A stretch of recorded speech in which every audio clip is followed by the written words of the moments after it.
Армысыз, әңгіме сүйер тыңдарманым. Каналыма тіркеліп, лайк басып, әңгіменің соңына дейін тыңдап қолдап отырыңыздар. Күнбегі көзін ашты. Қалтырап барады екен. Мұз үстінде жатқандай. Ұйқылы ояу күйі қай жерде жатқанын бағамдай алған жоқ. Жылт еткен бір сәуле болсайшы. Жеті қараңғы түнде оянғанымын-ау деген санасындағы сезімтал түйсік. Құдды біреу үстінен таспен бастырып қойғандай қол аяғын қозғалтасашы. Өне бойы сал болып қалғаннан саума өзі. Тыныс алуы қиындап, демігіп барады. Үй ішіндегі балаларын оятып алармын деген оймен күйеуін сыбырлап шақыра бастады. Сабыр, әй сабыр. Сабыр тіл қатпады. Күнде жанында қорылдап жататын күйеуі үнсіз. Әлде сыртқа шығып кетті ме екен? Не болса да балаларын көмекке шақыруға бел буды. Рүстем, әй Рүстем. Үн жоқ. Рүстем, Рауан, оянсаңдаршы. Тамағым құрғап қапты. Бір жұтым су әкеп беріңдерші. Шақыруы жауапсыз қалды. Іргелес бөлмеде жатқан балалары естімейтін шығар деп дауыстай бастады. Дауысы қарлығып шықты. Перизат, қызым, тұра ғой. Шешең қол аяғын қозғалта алмай жатыр. Кешке дейін бақшада жүргеннен кейін бе үйіп қалыпты. Келіп оқалап берші. Терезенің желдеткішін ашыңдаршы. Үйдің іші қапырық болып кетті ғой. Жарық тағы сөніп қалған ба? Қысылтаяң шақта жақындары қол ұшын созбады. Аузына бір тамшы су тамызуға біреуі келсеші. Мұрнына сыз топырақтың иісі келді. Басын қозғалтып еді, иегіне дейін әлдебір шыт жабылғанын сезді. Қап-қара түнек жайлаған мына жер үйі емес, бейтаныс бөлме екенін түйсінді.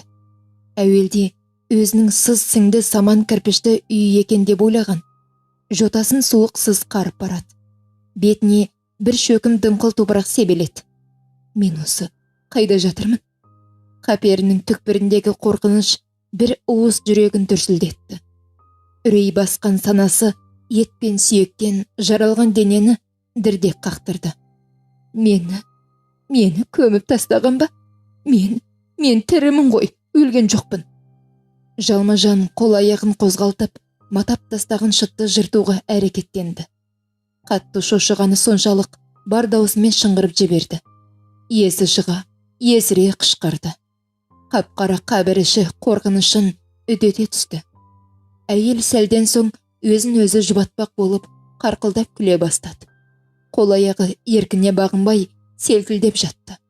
Осынау қас қағым сәтте жүйкесі тозып кеткенде күй кешті. Қатты бақырып, жан-жағына аунап аласұра бастады. Өз даусынан өзі шошып, жаны кеудесінен шығып кетердей күйге түсті. Деміл дем алып, тар ауаны тарылтты. Дәл қазір жүрегім жарылып кетер. Мейлі, бұлай қорлық көргенімше өліп кеткенім жақсы еді, деп ыңырсыды.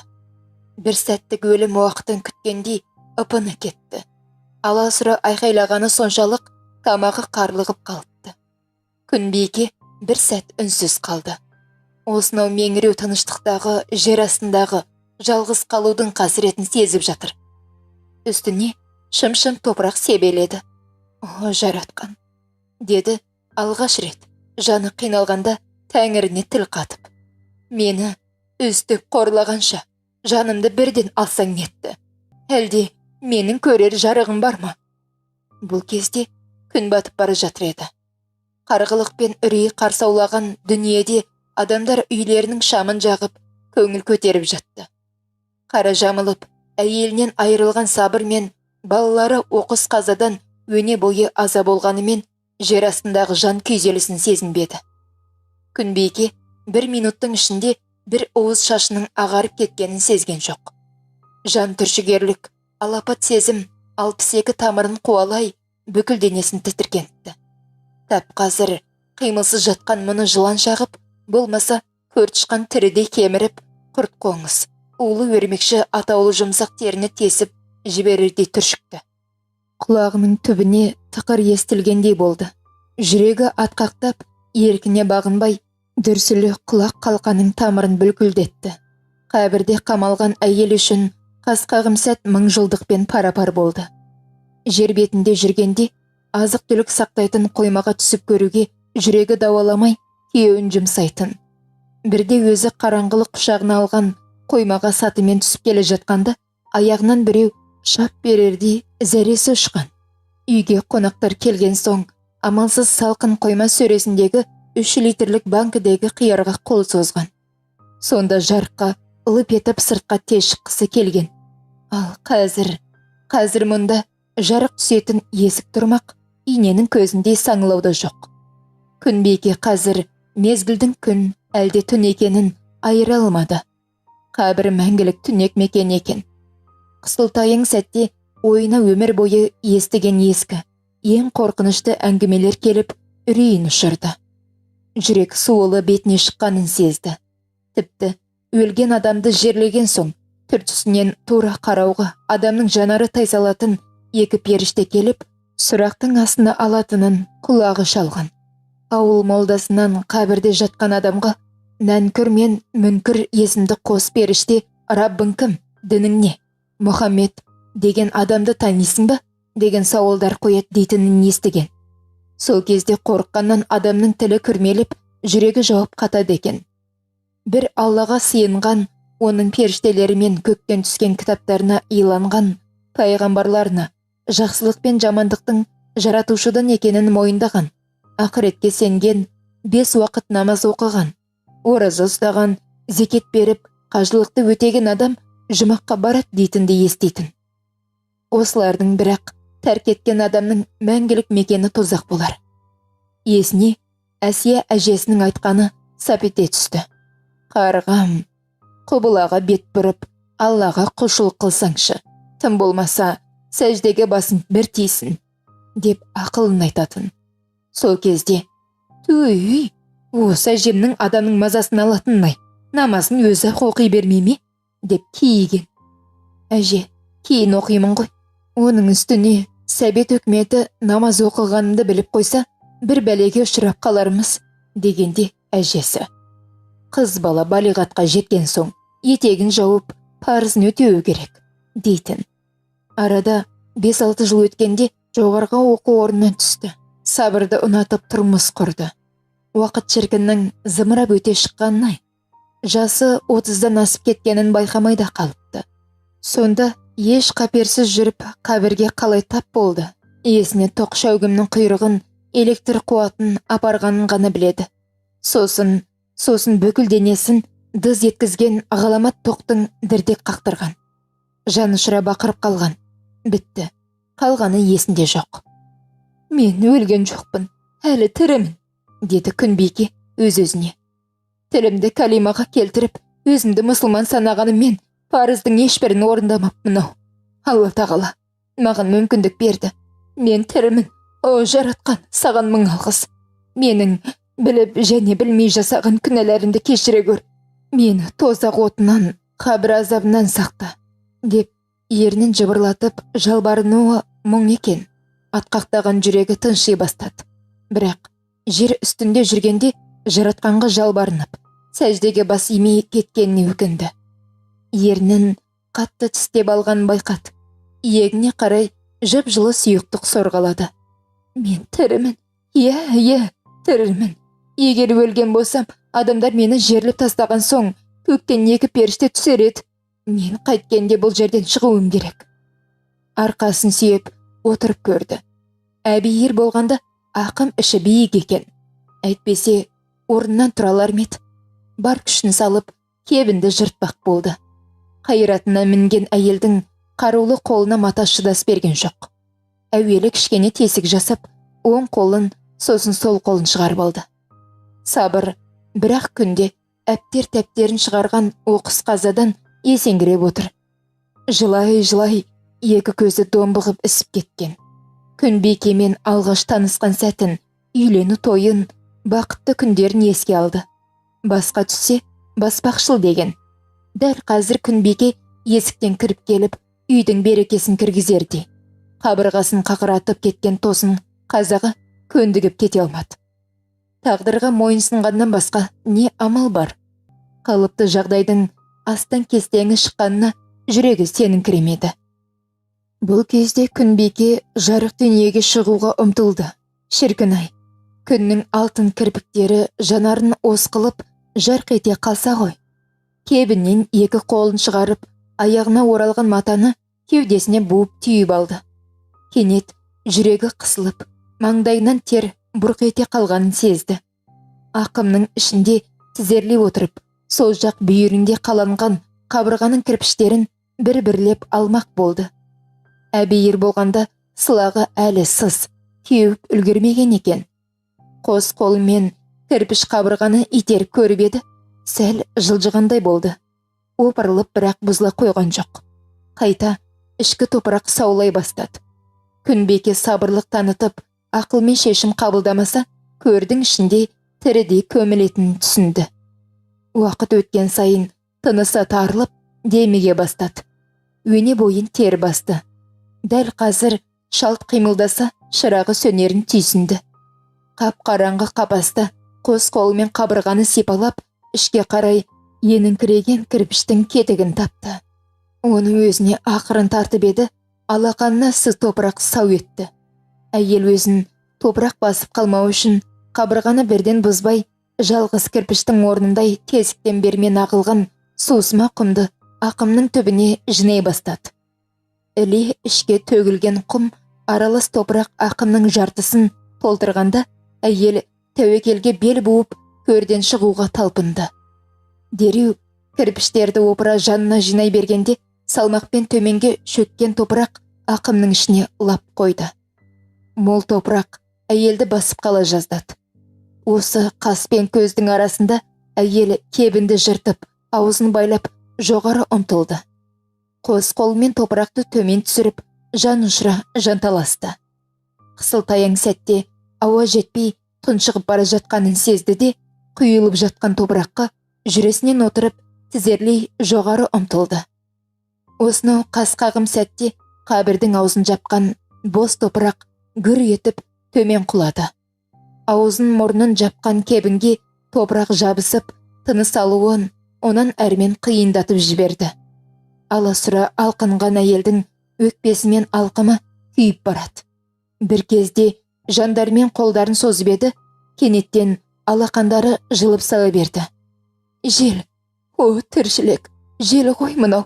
Дереу бойын тіктеп, өзін жаншыған ауыр топырақтан су астында тұншыққан адамдай басын шығарып алқына дем алды. Ол өмірінде алғаш рет жұлдыздар жамыраған айлы аспанның кереметтігін сезінді. Мына жалған дүниенің шыбын жаны шыққанша нәпсі қоздырып көзді арбауын-ай. Әйел бостандыққа шыққанына қуанып, екі көзіне ерік берді. Тірідей көмілу қорқынышы сейілді. Енді айналада айдың жарығымен шағылысып тұрған бейіттерден шошыған жоқ.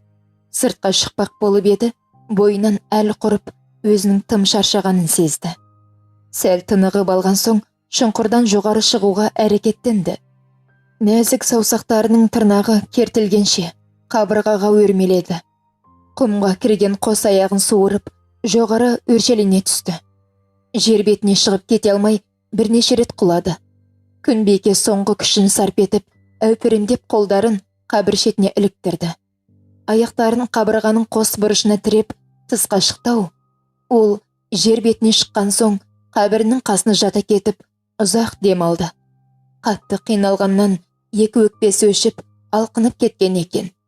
Өң мен түстің арасында жатқандай, басы мең-зең болған.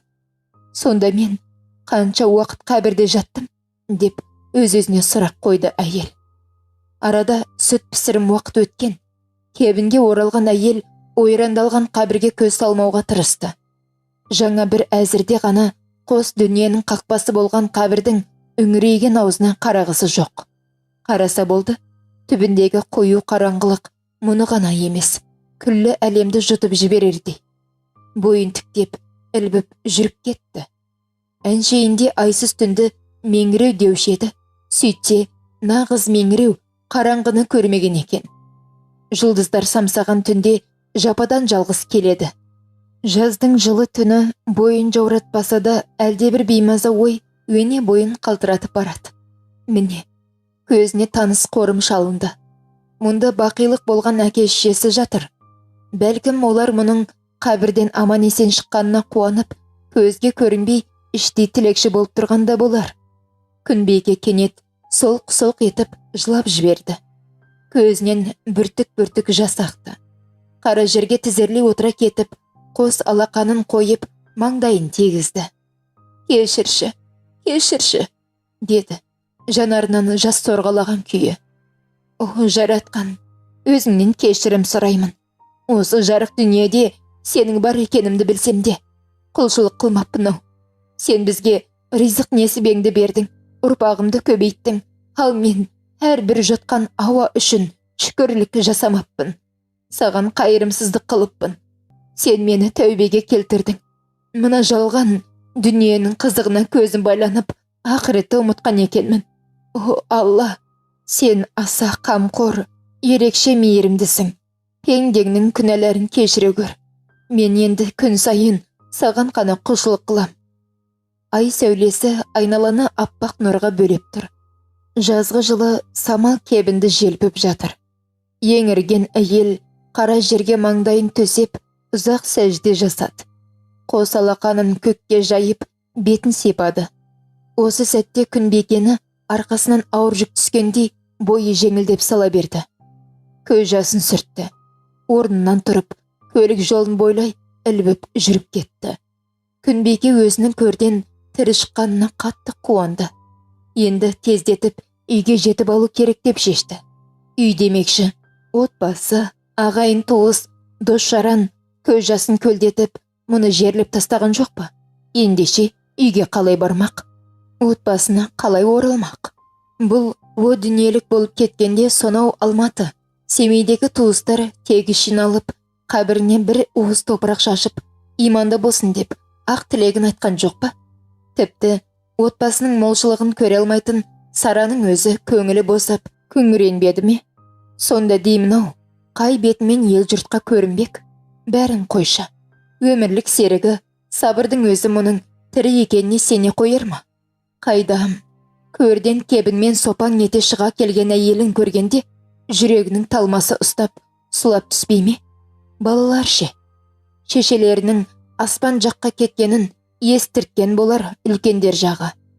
Бала екеш балада қорыққаннан бір-біріне ұйлығысып, бұрынғыдай бауырына тығылама. Осы тақылеттес ойлар Күнбикенің мазасын қашырып келе жатты. Міне, бейттерді артқа тастап, соқпақ жолмен аяңдап келеді. Төбенің үстіне шыққанда Аягөз қаласының самаладай жарқыраған шамдары көрінді. Қазіргі бар ойы отбасының қалай қабылдайтыны. Күнбике елді мекенге апаратын асфальт жолға жетті. Әл дәрмені құрып, ақ кебінін самал жел желпіп келеді. Ақ кебін деген аты ғана. Әйтпесе, әлгінде ғана топырақ саулаған қабірінен жанталаса шыққанда үсті әлем-желем болған жоқ па? Дәл қазір зираттардың арасынан безек қағып, селкілдеп келе жатқанын біреу көрсе, жүрегі табан астында жарылып кетер ме еді? Әйел артына қарайлаған жоқ. Дәл қазір шыңқай шымнан соғылған биік моладан біреу шыға келсе де, елеусіз ілбей беруге бар. Ту сыртынан ауыр көліктің дауысы естілді. Күнбике иен далада ит құсқа жем болғанша, тәуекелге бел буып, көлікті тоқтатпақшы болды. Көп ұзамай ГАЗ-53 жүк көлігінің қос фары жанарын осқылады. Жол жиегінен қол бұлғап қалды. Жүргізуші жолдың оң жағында қол көтеріп тұрған әйелді көріп, таң қалды. Бұл қалаға келе жатқан көлік еді. Жеті қараңғы түнде үстіне шәлі, әлде орамал жамылған әйел не істеп жүр? Жамылғысы самал желмен желп-желп етеді. Сәл әрірек ай белгісі жарқырап, жұлдыздардай самсап жатқан бейіттер бойын үрей ұялатты. Бәлкім, күндіз жақын ауылға жаяу жетпек болып, жүрек талмасы ұстап құлап қалған біреу шығар. Жоқ әлде көзіме жын шайтан көрінді ме? Көне көз қариялардан иен далада жалқы қалып қойған ешкінің бақырып, оны бисмилля деп ұстай бергенде ұшты күйлі жоғалып кеткені жөнінде қорқынышты әңгімелерді көп естіген. Енді бірде қараңғы түнде сайда от жанып жатыр екен. Барсам түк те жоқ деген жан түршігерлік оқиғалар есіне оралды. Осының бәрі адамды қорқыту үшін шығарылған аңыз ғана, деп ойлады. Неге екені белгісіз. Түнде алдынан кезіккен бейтаныс әйелден қауіптенді. Егер бұл әйелді ала кетсем, обалына қалармын. Әрі ел жұрт мұқтажға көмек бермей, далаға тастап кеткенімді білсе, партбилеттен айырылармын. Мейлі, үкіметтің қызыл қағазынсыз да өмір сүрермін. Бірақ қол ұшын бермегенім үшін өмір бойы өкініп өтпеймін бе? Иә, бұл жанға қазір менің көмегім ауадай қажет. Онда несіне іркілемін? Бір бәлесі жабысып қалмаса болды да, деді. Өзіне өзі естілер естілмес. Ауыр көлік кілт тоқтады. Бисмилля, деді жігіт. Оң жақ бүйіріндегі есіктің кішкене терезесінен дауыстап, қайда барасыз? Деді. Қалаға, ала кетіңізші, әлім құрып барады. Жарты жолға дейін болса да. Мен де қалаға бара жатыр едім. Жолыңыз болды, деп есікті ашты. Отырыңыз. Рахмет, інім, деді әйел ерні болмашы жыбырлап. Інім дегені құлағына жылы естілген. Әйел көлікке теңселіп, әрең мінді. Көлік жүргізуші бейтаныс әйелдің үстіне қарап, аузын аңқитып ашып қалды.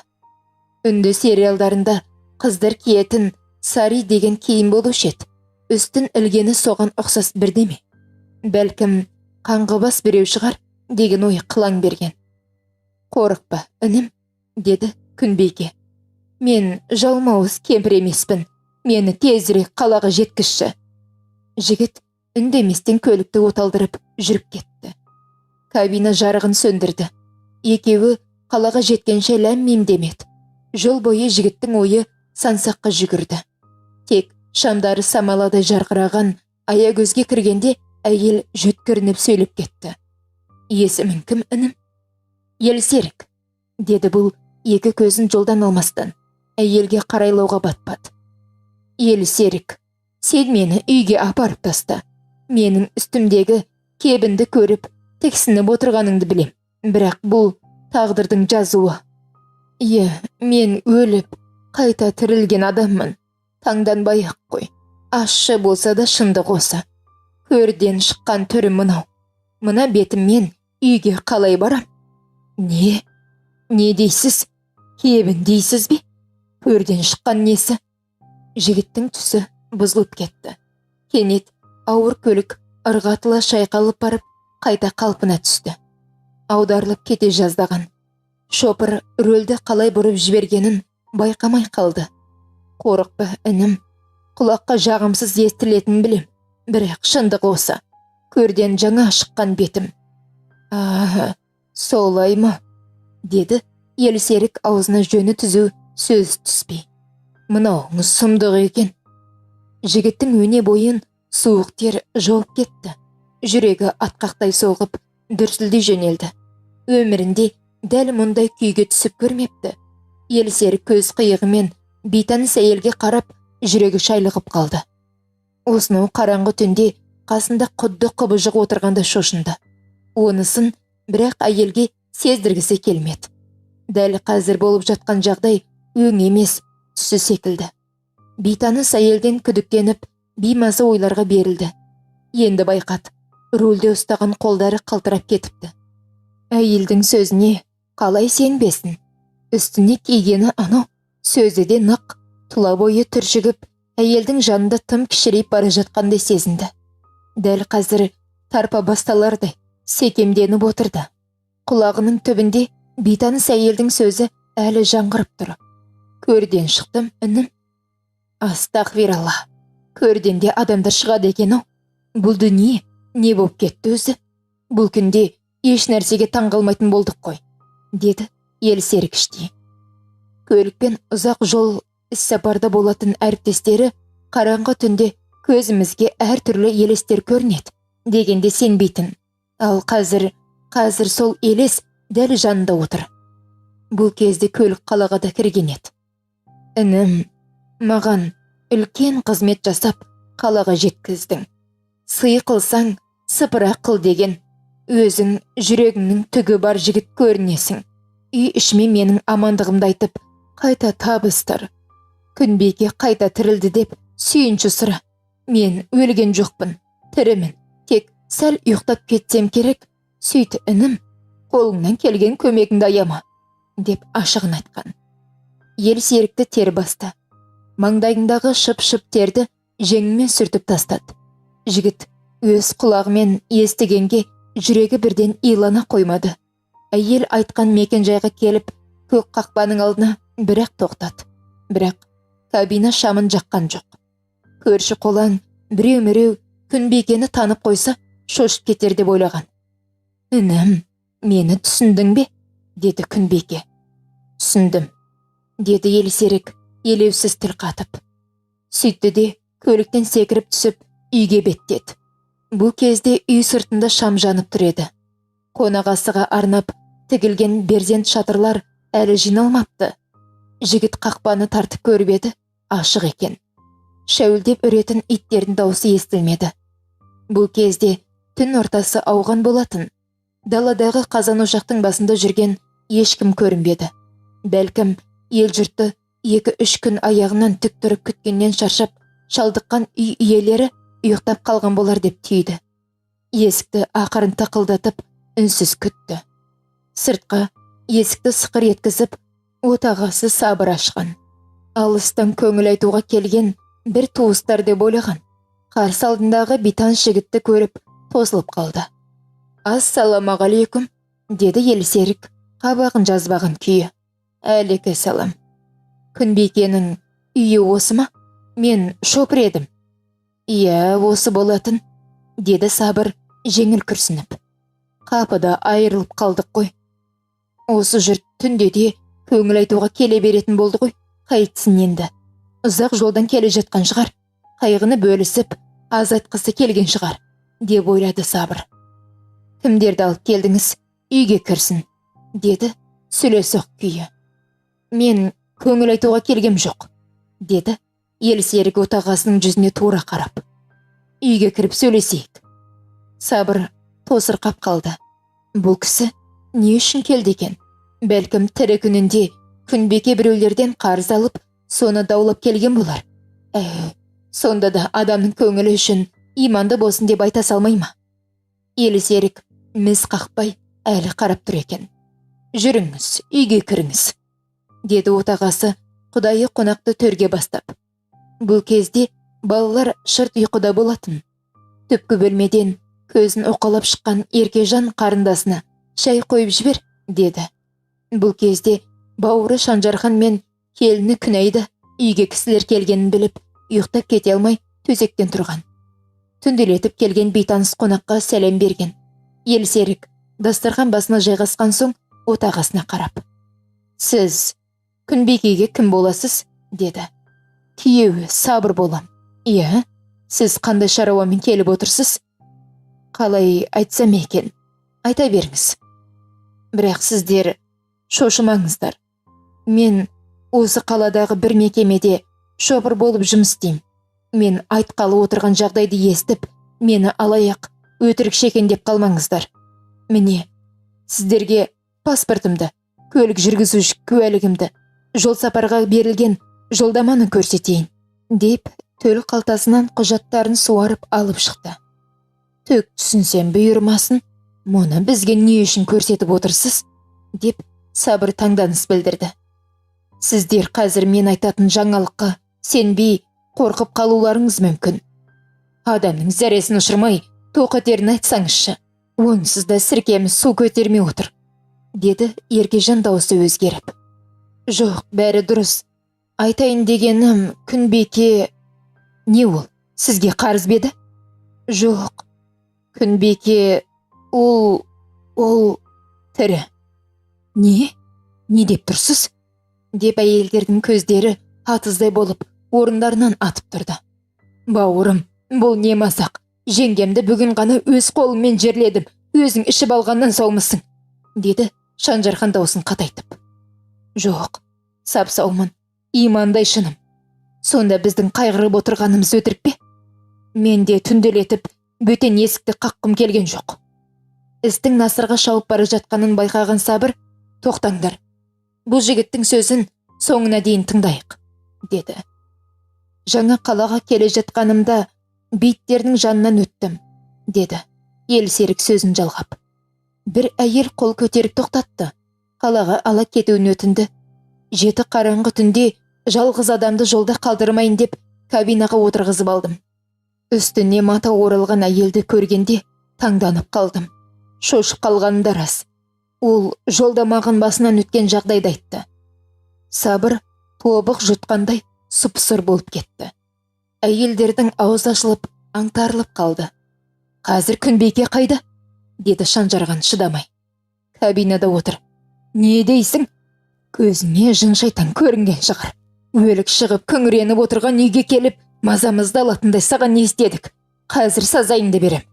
Деп, ол өршелене ұмтылмақ болды. Тоқта, жетер, деді Сабыр ақырын. Қане, айтқаның рас болса, әйелімді ертіп кел. Елсерік үндеместен сыртқа шығып, көліктің кабинасын ашты. Әйелге бәрі дұрыс уайымдама деді. Күнбикені көліктен түсіріп, үйге ертіп келе жатқанда, әйелдердің тілі байланып қалды. Шанжархан бір орнында мелі шейіп қалған. Шамның жарығы бетінен түскен Күнбикені анық көрді. Жеңге, бұл сен бісің? Шанжархан әйелді қапсыра құшақтап, көзіне жас алды. Әйелдерде ботадай боздап қайта көрісті.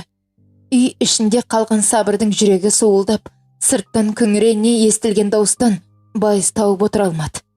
Не істерін білмей, үй ішінде шыркөбелек айналып жүрді. Күнбике үйге кіргенде, Еркежан ауыз үйдегі ескілеу халатты үстіне жаба салды. Өлген әйелін қарсы алған Сабыр өз көзіне өзі сенбей, табалдырықты состиып тұрып қалды. Сабыр көз алдында дүние астан кестеңі шыққандай күй кешті. Ес ауысып, бойынан әл дәрмені құрып бара жатқанын сезді. Осы кезде інісі қолтығынан демеп, диванға отырғызды. Жеңгемді түпкі бөлмеге алып кетіңдер, деген Шанжарханның дауысы еміс-еміс естіліп бара жатты. Құлағы шыңылдап қоя берді. Тынысы тарылып, демігіп барады екен. Жүрек тұсын оң қолмен ұстады. Әй, Күнәй, су әкел, Валидол, тезірек. Әйелі зыр жүгіріп, ас үйден салқын сумен дәрі әкеп берді. Сабыр үнсіз түймедей, дәріні жұта салып, суды сімірді. Тұңғиық ойға батып бара жатты. Жоқ, ол менің әйелім емес, олай болуы мүмкін емес, деп айқайлап, орнынан атып тұрды. Сабыр, сабыр ет, деді Шанжархан. Отағасы қайта сылқ етіп отыра кетті. Арада шай қайнатып уақыт өткен соң ғана өзіне келе бастады. Көрден шыққан әйелмен қалай бірге тұрасың? Бұл сұмдық қой. Өлген адаммен бірге жату деген тіпті ақылға сыймайтын нәрсе. Деген оймен сезімге берілсе, бұл сенің сүйіп қосылған әйелің ғой. Қайтып бас тартасың. Мұндай келеңсіз жағдайға тап болғанына ол кінәлі емес. Ақылға кел. Сәл мызғып кеткен жарыңнан жерініп не көрінді? Деп жүрегі басу айтқандай болады. Таң атып қалыпты. Сары уайымнан қажып, көзі ілініп кетті. Сабыр орнынан тұрғанда жұрттың үй ішіндегілердің қуанышын бөлісіп жатқанын естіді. Сырттан дауыстап келген адамдардың үні сап тыйылған. Күнбике моншаға кіріп, жуынып, үстіне тәуір киімдерін киген соң айнаға қараған. Таңырқап қалды. Кекілінің ұштарына ақ түсіпті. Алайда бұған өкінген жоқ. Өзінің көрден аман есен шыққанына қуанды. Мектепке бармаған балалары зыр жүгіріп, шешелерінің мойнына асылды. Сабыр әйеліне тесіле қарағанымен тіл қатпады. Тіпті төсегін бөлек салдырған. Күнбике күйеуінің тосын шешіміне ренжіген жоқ. Қайта сәждеге жығылумен болды. Ағайын туыс тегіс жиылып, Күнбикенің тіріліп келгеніне арнап той жасаған. Қысылтаяң шақта қол ұшын берген Елсерікті арнайы қонақ қылып әбден күтті. Көл көсір дастархан жайып, рахметін жаудырған. Жүрегінің түгі бар жігіттің ерлігін ауылдастарына жеткізген. Кешқұрым Елсерік су жаңа жеңіл көлік жүргізіп бара жатты. Әңгіменің соңы. Каналыма тіркеліп лайк басып әңгімені қолдай отырыңыздар. Тыңдағандарыңызға рахмет.